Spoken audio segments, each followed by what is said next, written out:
on va lire Parashat Kitavo, parashat extraordinaire, qui va nous parler de la venue du peuple juif en Eretz Israël. Kitavo el haaretz asher Hashem Elokecha noten lecha nachala ve'yirishta ve'yashavta ba. Quand tu vas venir en Eretz Israël, tu vas conquérir Eretz Israël, tu vas t'installer en Eretz. Les premiers fruits qui vont sortir de cette terre, tu vas les amener en tant que bikurim. Alors, c'est quoi les bikurim? Rashi nous explique, il ramène la déa dans Masechet Menachot, c'était que pas tous les fruits on devait amener en tant que bikurim, mais les fruits des Shivat Aminim.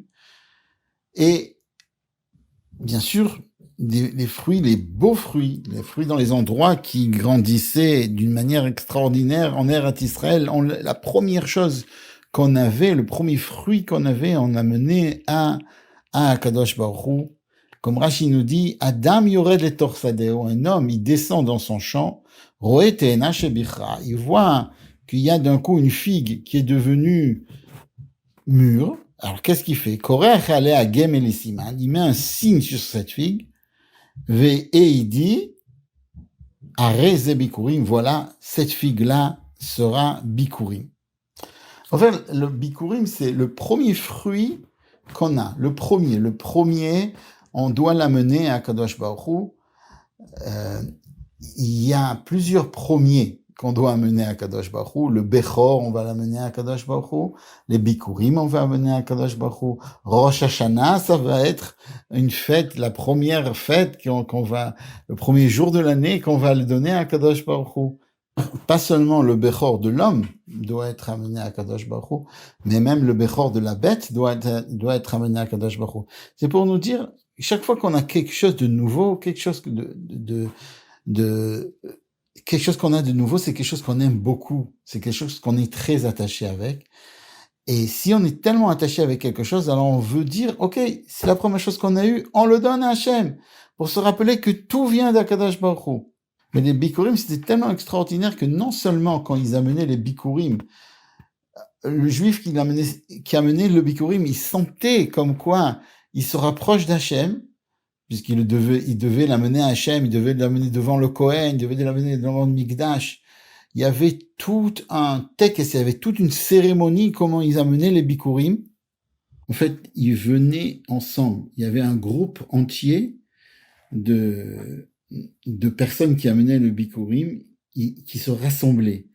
Ils se rassemblaient dans l'endroit, dans la première montagne qui montait vers Jérusalem. Il y en a qui disent que quand on va de Tel Aviv à Jérusalem, il y a une plaine, et à partir d'un certain moment, il y a une montagne qui commence, il y a une petite maison juste à côté, il y a la Tachanat Delek, il y a la station d'essence du côté gauche, c'est lui qui connaît, et à cet endroit-là, ils se rassemblaient tous les juifs qui étaient du contrée, qui se rassemblaient, et ils prenaient un shor, ils prenaient donc un taureau, et le taureau, il avait les cornes qui étaient couverts d'or, et il lui mettait une sorte de couronne qui était comme ils avaient les Romains sur la tête, mais là c'était fait de zaït, c'était fait d'olive. Ils avaient une sorte de couronne d'olive comme ça qui était aussi sur le roche, sur la tête de ce fameux taureau. Et il y avait donc, ça se jouait de la flûte jusqu'à ce qu'ils arrivent à Jérusalem. Ils arrivaient proches de Jérusalem et les gens de Jérusalem, ils sortaient vers eux, ils leur donnaient du kavod. Tous les gens qui étaient en train de travailler à Jérusalem s'arrêtaient de travailler et se tenaient debout devant les gens qui amenaient les bikurim. Et ils demandaient, nos frères, qui venaient de tel endroit, si quelqu'un venait par exemple, il venait de Tel Aviv, alors on demandait, nos frères de Tel Aviv, vous êtes venus en paix? Et bien sûr, il y avait la flûte. Tout ça, c'est une description qui est marquée dans la Mishnah. La flûte, elle jouait jusqu'à ce qu'ils arrivaient devant le Har HaBayit. Quand ils arrivaient devant le Har HaBayit, devant la montagne du Beit HaMikdash, il y a marqué, même Agrippa Sameler lui prenait lui-même l'endroit, le sal, le panier des bikurim sur ses épaules, et il rentrait jusqu'à ce qu'il rentre dans la Hazara. Et quand il rentrait dans la Hazara, alors tous les Lévim, ils commençaient à chanter le chant Aromimcha Hashem qui dit litani, merci à Kadosh Baruch Hu qui dit litani velo simachta oy vaili. C'est un pasuk dans Teilim, il remercie à Kadosh Baruch Hu. D'ailleurs, c'est intéressant de voir que les riches, ils reprenaient avec eux le sal, ils reprenaient avec eux le panier, parce que quand même le panier il valait très très cher, donc ils reprenaient le panier avec l'or. Par contre, les pauvres, hein, qui eux avaient amené les bikurim dans des paniers, c'est ce qu'ils avaient, c'était toute leur richesse qui amené dans des paniers qui étaient simples. Alors ces paniers-là, eux, ils restaient au Beit HaMikdash, eux, ils avaient une kedusha. Là, on voit l'importance que quand quelqu'un il donne quelque chose de tout son cœur, qu'il est pauvre et qu'il amène un panier, il pourrait dire bon, moi j'ai pas amené un panier en or, mais le panier qui est pas en or, il reste au Beit HaMikdash, alors que les paniers en or, il les reprenait. Ça, c'était une parenthèse. En tout cas, c'était quelque chose d'extraordinaire. Et quand ils arrivaient au Beit HaMikdash, ça, c'était l'ava des bikurim, jusqu'à présent, on a dit. L'ava, ça veut dire amener les bikurim. Et après, il y avait la kriya. Il lisait sur les bikurim. Il disait un texte qu'on va lire dans notre paracha.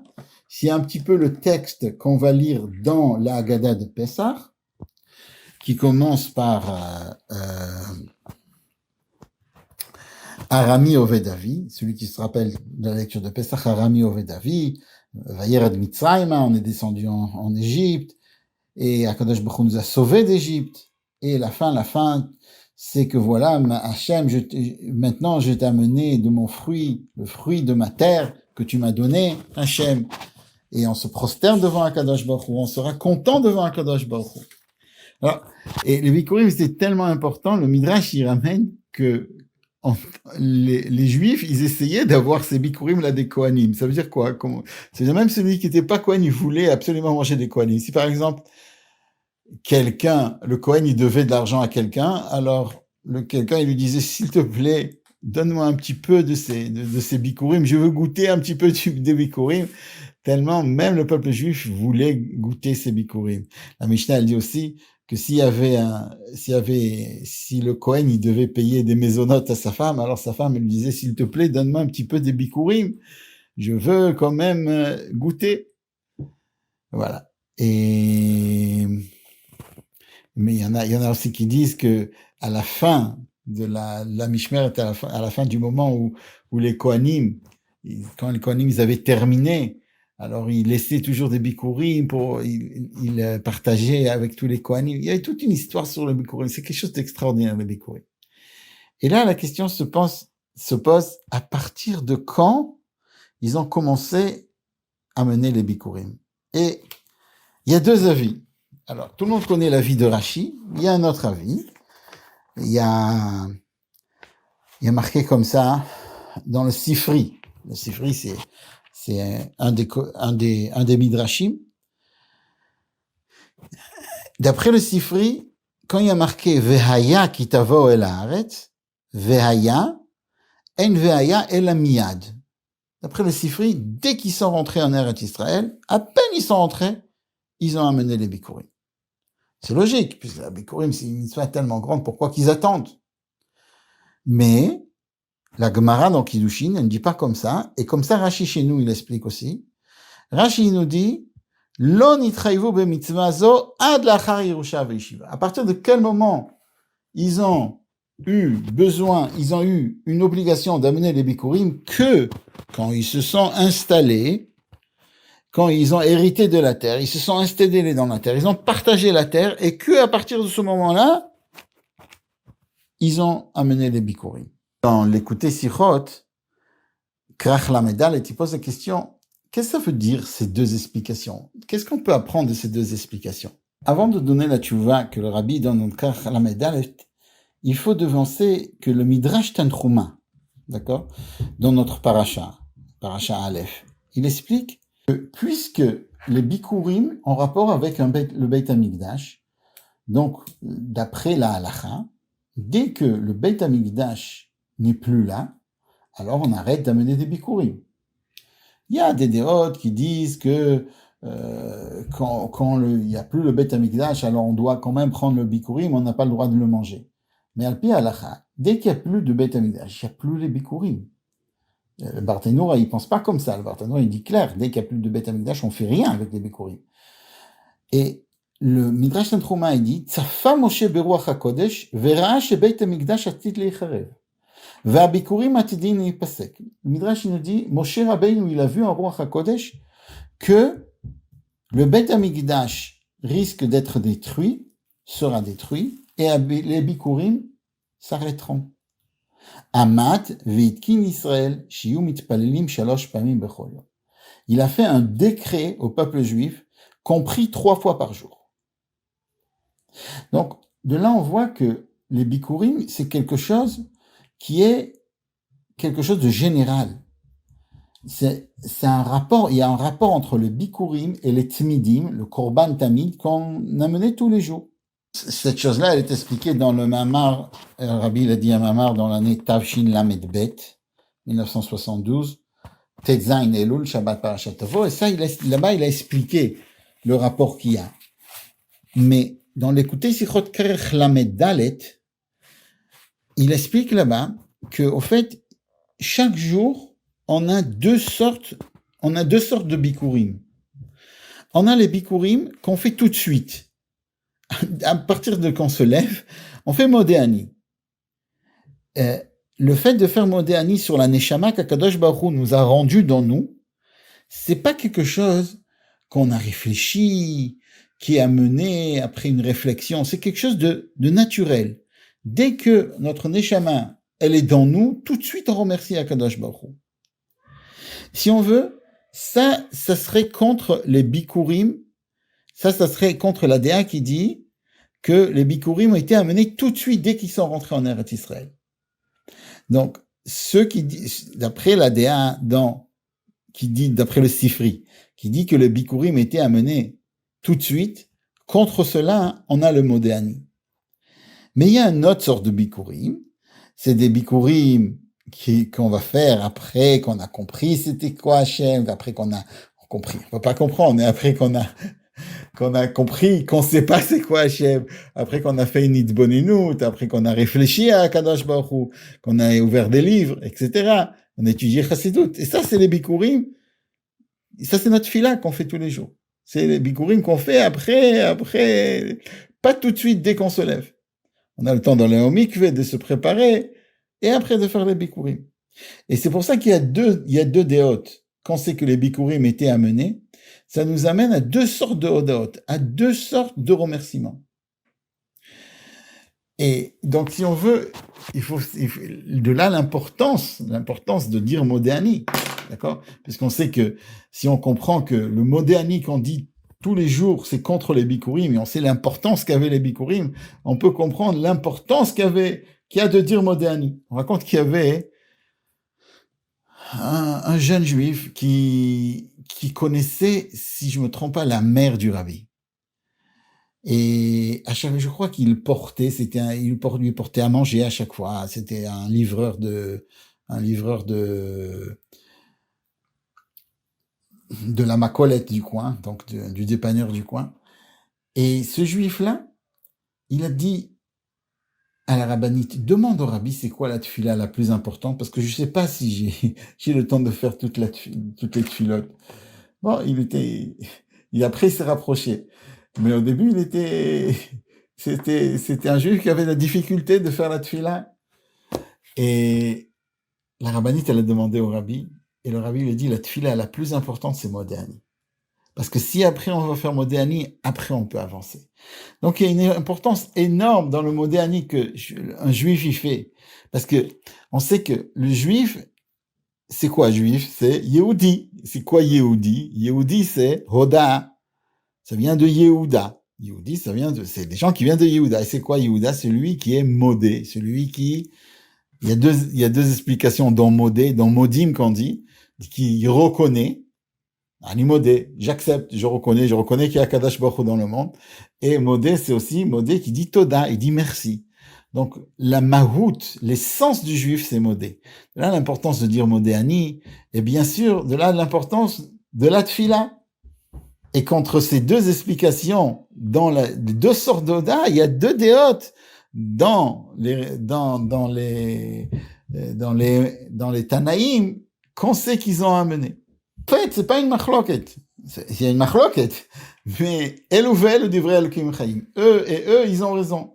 Le Tana qui dit tout de suite, il a raison. Et le Tana qui dit 14 ans, le temps que tout le monde ait eu sa terre, aussi, il a raison.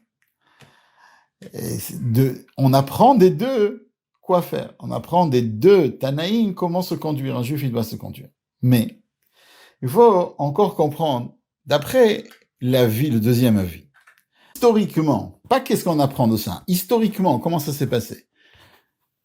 Donc, il y avait des juifs qui sont venus en Eretz Israël, d'accord, qui ont commencé à avoir une partie de Eretz Israël, qui ont commencé à avoir un champ, qui avait tout ce qu'il faut, qui avait des beaux fruits, et pendant 14 ans, ils n'ont pas amené des bikurim. Ils ont attendu que tous les juifs aient leur part pour amener des bikurim. Mais pourquoi? À quoi ça sert? Dès que tu peux faire une mitzvah, tu fais une mitzvah. D'accord? Si un mari va dire à sa femme, après 14 ans de mariage, il va lui dire, ah, tu sais, merci, tout ce que tu fais pour moi, merci pour le repas que tu me prépares.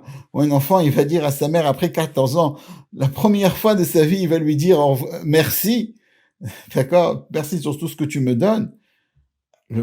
La mère, elle va être super contente, la femme, elle va être super contente, mais elle va se demander, mais où il était avant? Qu'est-ce qui s'est passé? Pourquoi avant il m'a jamais dit merci et que maintenant il me dit merci?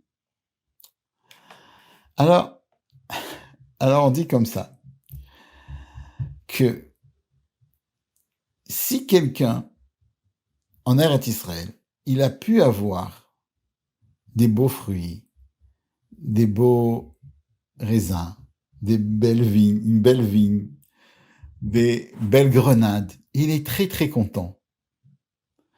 Mais il sait qu'un autre juif n'a pas encore reçu.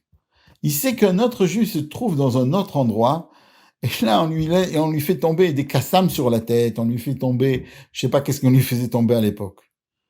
C'est sûr qu'il peut pas être content. Ça veut dire, il y a toujours la manière de remercier Hachem d'une manière naturelle, parce qu'on comprend que tout est pour le bien, mais de remercier Hachem d'une manière intègre, d'une manière pleine, et vraiment avec toutes ses entrailles, toutes les kavanotes, avec toutes les intentions, c'est très très dur. En fait, c'est comme si quelqu'un, Hachem Ishmor mal dans un ongle qui grandit pas comme il faut. Il n'arrive pas réellement à se concentrer. Mais quel rapport? La concentration avec l'ongle. La concentration, ça vient dans la tête, ça vient pas dans l'ongle. Mais non, le gouffre, le corps, c'est une unité. Et quand quelqu'un, il a mal à quelque part, il a mal de partout. Et on peut dire de là que le peuple juif, c'est une entité. Et on est tous, en fait, un corps. Et quand quelqu'un, il souffre, alors tout le monde souffre avec lui. Et on peut le voir en Israël très souvent quand il y a une sorte de guerre et que il y a des choses qui se passent au nord, même les gens du Darom, même les gens du sud, alors qu'ils pourraient être contents, on est gênés, on n'est pas dans notre assiette. On veut tout faire pour aider les gens du nord et vice versa. Et on peut dire que ça, c'est Chai Elul, ça a le rapport avec le Chai Elul. Chai Elul, c'est l'anniversaire du Admor HaZaken, c'est l'anniversaire du Baal Shem Tov. Et eux, ils nous ont appris que même s'il y a un juif qui se trouve n'importe où, qui se trouve au fin fond de l'univers, qu'on ne connaît pas, qu'on n'a jamais vu, si lui, il a un besoin quelconque, il faut aller l'aider. D'accord? Pourquoi? Parce que on est comme des frères. Mais pas des frères comme de nos jours on pense c'est quoi un frère? Comme des vrais frères. Qu'on est une metziut achat. On est une entité. Si on sait qu'un juif a un certain besoin quelque part, alors il faut tout faire pour qu'il ait le besoin. D'ailleurs, c'est une halakha on peut pas vraiment être content dans la fête si on n'a pas donné aux gens qui sont autour de nous de quoi manger, de quoi boire. On peut pas nous être contents et être heureux si on sait que les pauvres qui sont autour de nous n'ont pas à manger. Et c'était exactement la même chose. Tant que pas tout le monde avait reçu son territoire, on ne pouvait pas réellement remercier Akadosh Baruch Hu. Comme on a dit, Parashat Kitavo, on le lit vers la fin de Elul. Elul, Ani le Dodi Vedodili. Et on sait que tout le Inyan de cette paracha, c'est l'importance d'être en joie, de remercier Hachem, d'avoir de la joie. Comme il y a marqué dans les moments durs qu'on va lire dans cette paracha, il y a marqué que tout vient tachat asher lo avadeta et Hachem elokecha. Alors le sens simple, il est que tout vient parce que quand on avait la possibilité d'être heureux et d'être content, on n'a pas bien travaillé Hachem. Mais le Baal Shem Tov, il explique que tout se fait, que toutes les choses qui sont négatives viennent parce que quand on travaille Hachem, on travaille pas à Kadosh Baruch Hu besimcha, avec joie, avec itlaavut. Et je voulais terminer par une histoire qui s'est passée avec le Baal Shem Tov. Qu'une fois, le Baal Shem Tov, il est arrivé dans une ville et il s'est renseigné avec les gens qui étaient sur place, qui c'est le Chazan. Alors on lui a répondu que le Rav, c'était le Chazan. Le Baal Shem Tov, il a demandé quelle est la spécialité de ce Rav, de ce Chazan. Alors il dit, d'habitude, tout le monde pleure énormément pendant les tefilot de Rosh Hashanah. Mais lui, ce Chazan-là, tous les tefilot de Rosh Hashanah, il les fait avec joie. Le Baal Shem Tov, il a appelé ce Rav. Il a demandé, explique-moi, comment c'est possible que Rosh Hashanah, quand tu fais même le vidouille, tu fais avec des chansons qui sont joyeuses, comme on a l'habitude, entre parenthèses de nos jours, on a fauté devant toi. On le dit avec joie, pas avec joie, mais avec une, c'est pas sûrement pas avec une chanson qui est triste. Et le Rav, il lui a répondu, quand quelqu'un, il nettoie les écuries du roi, même s'il le fait, et quand dans ces écuries, il y a c'est très très sale. Le fait qu'il a été choisi par le roi de nettoyer les écuries de roi, il est très très très content. Et quand il nettoie, il chante des chants joyeux et contents sur le mérite qui est tombé dans sa partie de pouvoir être le serviteur du roi. Alors moi, je chante quand je nettoie les fautes du Ham Israël. Alors Baal Shem Tov lui a dit, si ça c'est ton intention, alors j'espère avoir ma part avec toi. Alors, ça, ce qu'il faut savoir, c'est que tout Elul, les gens ils pensent que Elul, c'est de se rependre sur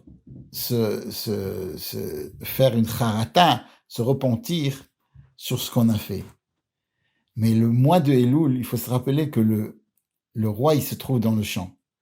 Et ce qu'on doit faire dans Elul, c'est de comprendre, si on veut, de comprendre que nous, on est triste parce que on a fait quelque chose qu'il fallait pas faire, mais surtout comprendre que Akadosh Baruch Hu veut qu'on fasse tchouva ce qu'on fait, que si on fait pas tchouva, alors Akadosh Baruch Hu il est triste. Et comme on aime Hachem, comme on est heureux de servir Hachem, alors on veut pas qu'il soit triste. Alors on veut être content, on veut faire tchouva. Donc si toujours l'essentiel c'est comment Akadosh Baruch Hu il se comporte envers nous. Ça veut dire si quelqu'un il a fait quelque chose de pas bien, alors il se dit comment Akadosh Baruch Hu il était pas content. Alors il faut maintenant le rendre joyeux, il faut le rendre content. Et si on veut rendre content à Kadosh Baruch Hu, alors il faut se rapprocher de lui, il faut faire tchouva.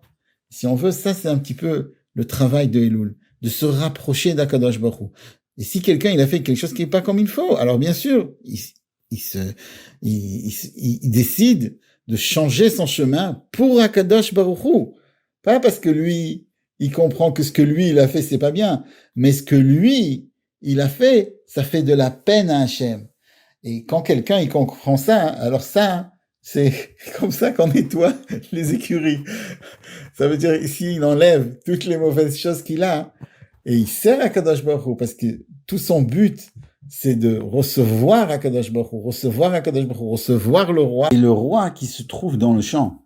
Parce que si on se demande pourquoi le roi, il a besoin d'être dans le champ, le roi, c'est pas un politicien, c'est pas un chef d'État qui a besoin d'aller au Machane Yehuda pour que tout le monde vote pour lui. Donc, pourquoi le roi, il va dans le champ? Le roi, il va dans le champ uniquement parce qu'il nous aime, il veut nous inviter dans son palais, parce qu'il sait qu'on est voulu là-bas. Mais il sait très bien que s'il reste avec ses habits et qu'il reste en tant que roi, alors on ne pourra pas s'approcher de lui.